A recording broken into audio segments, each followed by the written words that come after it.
Alright, my peeps and peepettes, I'm back at the blurry video reviewing station.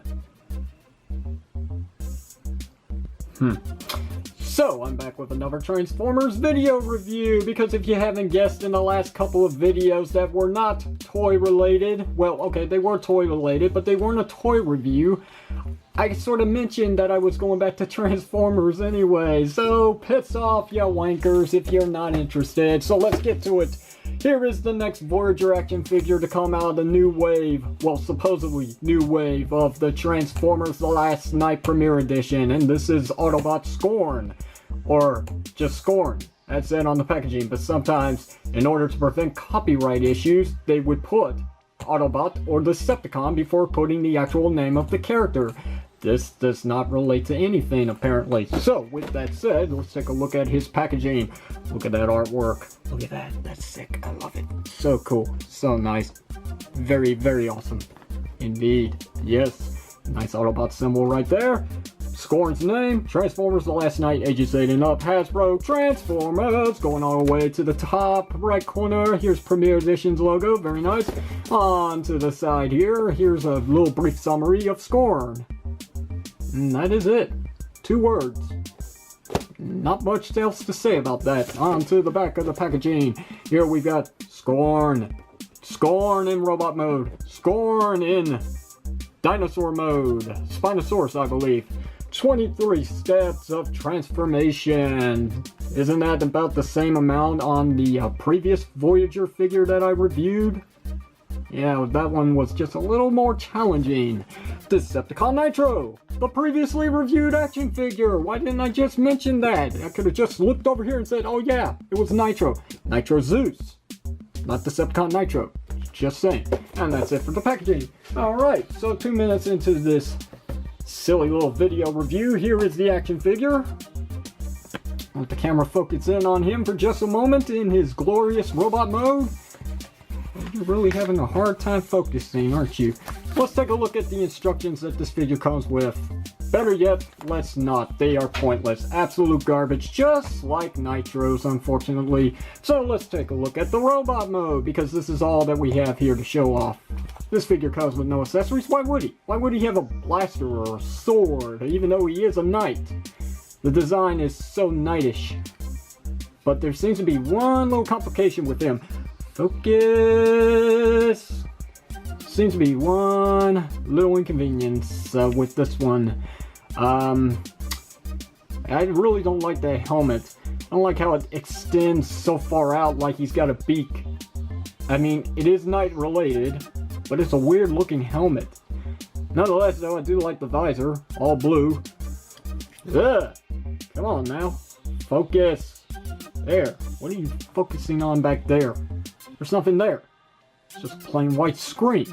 It's the whole reason I got rid of the other reviewing station. Because it focused in too much in the background instead of the foreground. Because of all the detail in the chain base. So, alright, let's just take a good look from the front of the character to the back of the character. And as you can see, he's loaded in spines. I love it. Look at that. Very nice. Very cool. That's the whole reason he's a Spinosaurus. Robots in disguise. Yeah. Or robot in disguise. Not plural. My bad. Boy, I'm getting carried away with this. So, yeah, he is loaded with articulation, but unfortunately he also has that issue where if you go to move something and it's not connected tightly, it will come undone on itself. Especially when we get to showcasing the transformation of this guy, you will notice that it's a little more of a complexity to the transformation with these arms here. But anyway, let's get to the articulation now, shall we? Less. So he's got a ball jointed head, but you're not really going to get much play, especially with his beak. That's what I'm going to call it. He does have a swivel joint here at the shoulder. He's also got a hinge joint for inward and outward movement. Does get pretty good motion. Got a bicep swivel joint there. We do have a hinge joint here for his tail. Arm, forearm. Yeah. Yeah, would be nice if he had a hand that could flip out, but he doesn't. That's basically his forearm right there. He does have another hinge right there to allow some posing. There's another one at the very end. See? Pretty nice. pretty good range. You can make it look like he's whipping a Decepticon. There goes the shoulder again. Alright, so anyway, we do have another hinge joint. We've got a bicep swivel here. We got a single jointed elbow. We do have wrist rotation on this hand, the only hand the figure actually has. We also got a hinge joint here, which is pinned at his hands or his fingers. So do get some play there. That's very nice. Nothing at the waist due to transformations to be expected with almost every single Transformer action figure. You do have your hinge joint or swivel joint here for up and down movement at the feet. There's also a hinge joint to allow some inward and outward movement. That's about as far as he can split, so no JCVD, unfortunately. You do have, I don't know why I thought it would actually be up here, because it's not. It's actually right here. It's just above the knee joint. You do have a swivel joint, so you can get some rotation here. You do have a single jointed knee that gets about 90 degrees, but it is hindered due to transformation.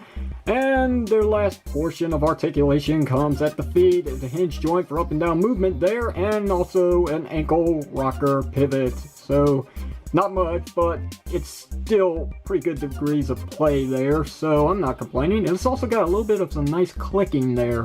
Not so sure. It's not really a ratchet system, but it does click. Yeah, oh well. So that's basically his robot mode in a nutshell. Let's back him up so we can do a side-by-side comparisons. I'll put him to the side here. So now we can do a good side-by-side comparison with the previous review Transformer figure. So here is Decepticon Nitro Zeus. Decepticon Autobot, good size between these two, and I always feel like the Decepticon should be just a tad taller, which Nitro kind of is, just a little bit, at the head, just a little bit. Still, pretty good size between these two. Alright, so now that that's out of the way, let's go ahead and back this up just a little bit, maybe even lower this down just a little bit, so we can get a good look at his transformation, which is sort of fun. It's not as challenging as it was for Decepticon Nitro. Did I not mention that before? If I didn't, well, now I'm mentioning it. So let's go ahead and get to this, shall we? Let's. Alright, so how do I want to do this? I've only done it a couple times, actually. Tested the figure over the weekend. Hadn't really had any time beyond that to really scope about with this one. But anyway, separate the arms, like so. Next, untab the back portion here on this side and on this side. They are tapped in very nice. Now you can split the legs. So yeah, he looks like a fucked up mess, doesn't he? Yeah, that's the way I'm gonna leave him. No, we gotta go on. So now I got enough clearance to bring this down here at this hinge. And you gotta be very careful here because the head of the Spinosaurus has a tendency to get caught in here, making it quite the challenge to get out completely. There we go. And now we're gonna flip this back like so, easier than it was with Decepticon Nitro's head and that extra hinge you had to bring out, which sometimes you could pop his head off. So bring this up. There's gonna be a new tabbing section here with that clip right there and that tab. So go ahead and tab it in on this side too. There you go. Bring your spines back, keep them straight if you can, and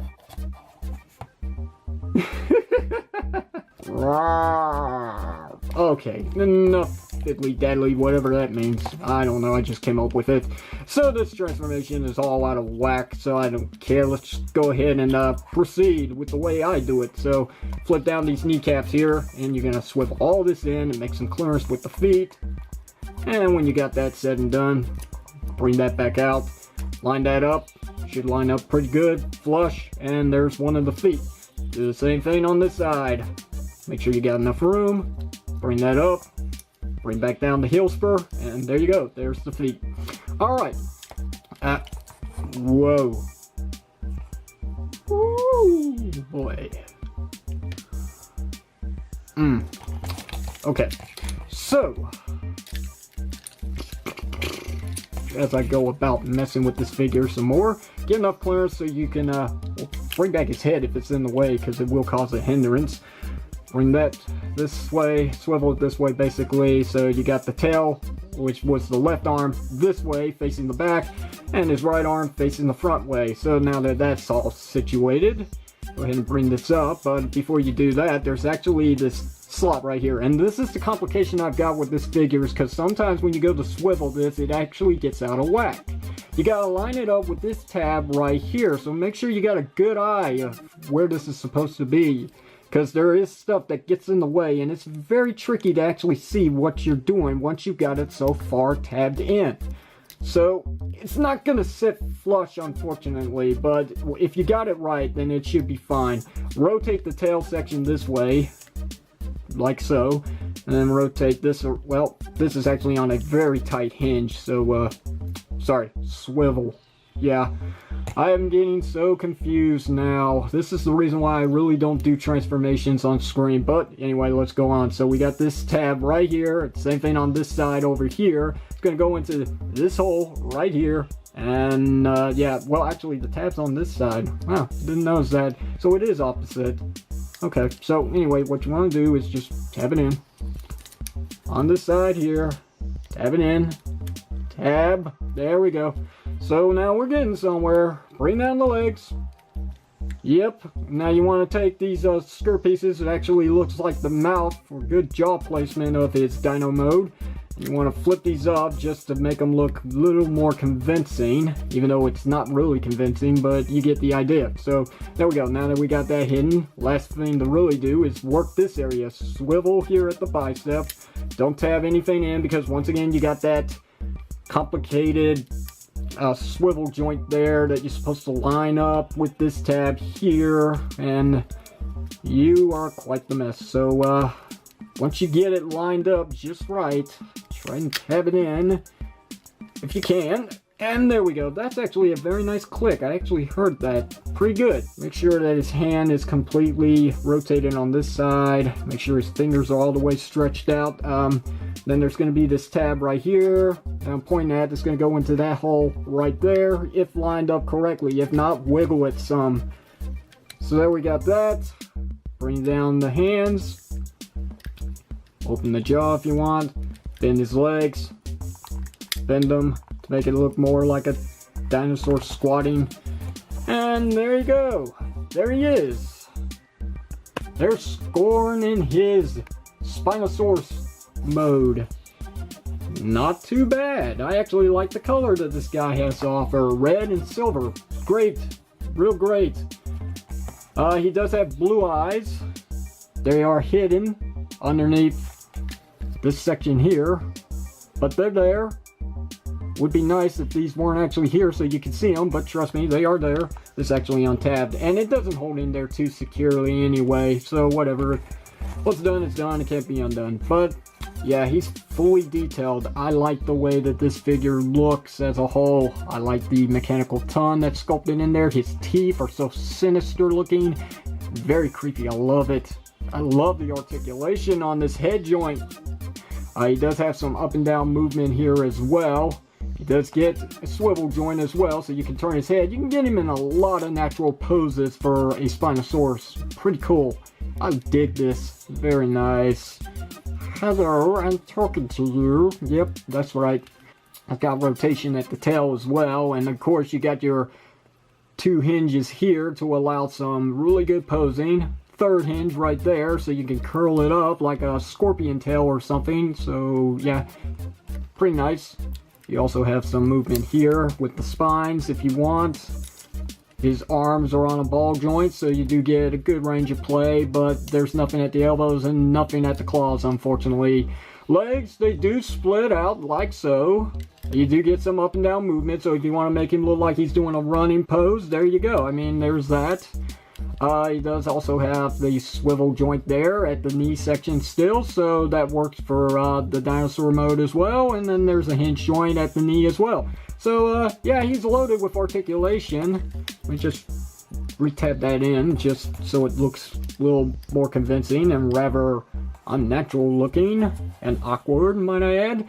So yeah, he's a really good beast of a Transformer figure, and you can get him in a wide range of positions because he is pretty much locked on with very much tight articulation. Doesn't seem to be anything loose on this figure, or at least my version. So hey, I made out pretty good with this one.